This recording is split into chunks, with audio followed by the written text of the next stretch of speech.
the derogatory and insulting references to Prophet Muhammad by BJP spokesperson Nupur Sharma in some TV debate has imparted a very international dimension to the whole scenario.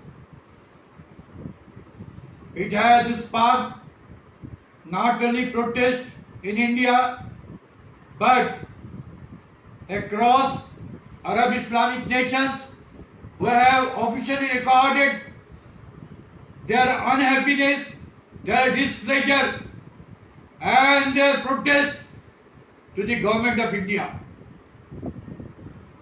पहले ऐसा हुआ कि UP में इसका एहतजाज हुआ और UP में वो जो एहतजाज कर रहे थे उन पर गैंगस्टर एक्ट लगाया गया।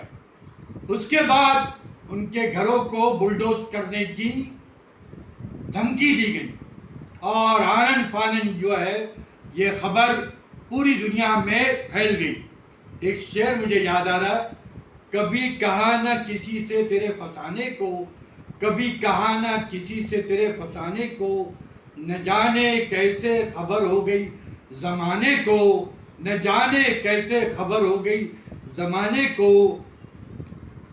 दुआ बहार की मांगी तो इतने फूल खिले, दुआ बहार की मांगी तो इतने फूल खिले, कहीं जगह न रही, कहीं जगह न रही मेरे आशियाने को।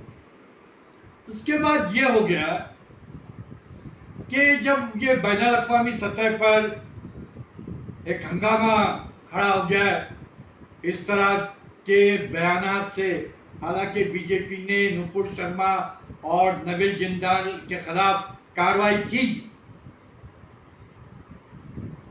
उसके बावजूद जो है और ये सारा एक माहौल था नफरत का, कभी कुछ, कभी लव जिहाद, कभी मॉब लिंचिंग, कभी वो हिजाब, कभी जो है वो हलाल का वो मत बेचो, कभी जो है वो newly amended discriminatory citizenship act, सारे मामला जो है रोज बरोज हर रोज कहीं ना कहीं जो है शोषा छोड़ा जाता था। अब ये क्या था कि इन्होंने सोचा कि इसकी कोई अकाउंटेबिलिटी नहीं है, लेकिन इसकी इंटरनेशनल अकाउंटेबिलिटी हो गई है। अरब इस्लामिक नेशंस ने इस पर अपना एहतजाज किया है, यूएनओ ने भी एहतजाज किया है और दूसरे नेशंस ने भी अपनी नाराजगी जताई है और American secretary of state Blinken ने कहा है कि India has to take care of its minorities, India is to take care of its minorities. तो ये इन सारे मामलात में एक बात जो ताज्जुब की है वो ये है कि बॉलीवुड के तीन जो खान हैं, शाहरुख खान, आमिर खान और दूसरा कौन है, Shahrukh Khan, Aamir Khan, Salman Khan, they have remained silent. तो Naseeruddin Shah has replied to their enigmatic silence. Naseeruddin Shah ने कहा कि वो खामोश इसलिए रहे कि they did not want to risk their career, they did not want to risk any huge loss. Naseeruddin Shah is correct, क्योंकि अगर ये एहतजाज करते, इनकी जरा सी भी मुस्लिम आइडेंटिटी आ जाती तो इनके लिए मुश्किल हो जाता, इनके लिए मुश्किल हो जाता। Their career would have been jeopardized और उनके लिए जो है क्योंकि कम्युनल फोर्सेस जो है they are out to target them, उनको जो एक मौका मिल जाता तो ये खामोश रहे, मेरे ख्याल से ठीक किया है उन्होंने। हाँ, इसके बरखिलाफ ये है, अमेरिका में आप देखते हैं कि हॉलीवुड के स्टार फलस्तीन के बारे में बोलते हैं। अभी पिछले दिनों, पिछले कुछ माह वो एक नीग्रो था, he was trampled upon by the American police. He was brutally assaulted, which has resulted into his death. Hollywood के स्टार्स के। उसके अलावा आप देखते उसके पहले जो है मोहम्मद अली क्ले ने बोला था Muhammad Ali Clay fiercely opposed American involvement in Vietnam War. As a consequence, he was sent to jail. He was sent to jail as a consequence. In jail, he developed some Parkinson disease. और jail से आने के बाद जो है he received the blow in boxing ring. तो ये दुनिया में बोलते रहते हैं लोग, और हमारे मुल्क में जो है इस तरह की बात बर्दाश्त नहीं की जाती है। दूसरी बात नसरुद्दीन शाह ने ये कही है कि जो भी मुसलमानों के हुकूक की बात करता है उसको टारगेट किया जाता है। ये भी सही है। अरे हुकूक भी तो हिंदुस्तान के दस्तूर से और संविधान से दिए जा रहे हैं। संविधान के बाहर के हुकूक थोड़ी है। संविधान ने, हिंदुस्तान के दस्तूर ने जो हुकूक दिया है उसी का मुतालबा किया जा रहा है।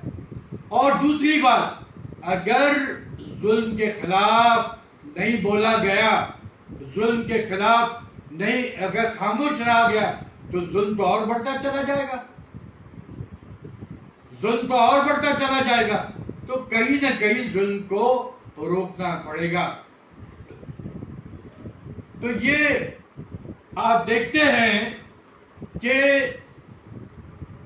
ये टारगेट इसलिए किया जाता है कि ये सब अंडर द कारपेट हो।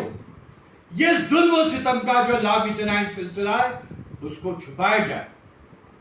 लेकिन एक उर्दू का मिसरा बहुत मशहूर है, जो चुप रहेगी ज़बाने खंजर, जो चुप रहेगी ज़बाने खंजर, लहू पुकारेगा आस्ती का। जो चुप रहेगी ज़बाने खंजर, लहू पुकारेगा आस्ती का। तो ये जुल्म और सितम को जारी और सारी रखने के लिए जो बोलता है उसके खिलाफ, कभी इसको फंडामेंटलिस्ट बोला जाता है, कभी इसको टेररिस्ट बोला जाता है, कभी इसको कुछ और बोला जाता है। ये तो ऐसा है, खरत का नाम पड़ गया जुनू, और जुनू का खरत, जो चाहे आपका उसने करिश्मा साज करेगा। उसके बाद जो है नसरुद्दीन शाह ने और एक बात कही है कि let the prime minister Modi take the initiative of spreading love and harmony in the country. क्योंकि जो मामलात है वो लोकल नहीं रहे, अब मामलात नेशनल नहीं रहे, अब मामलात जो इंटरनेशनल हो चुके।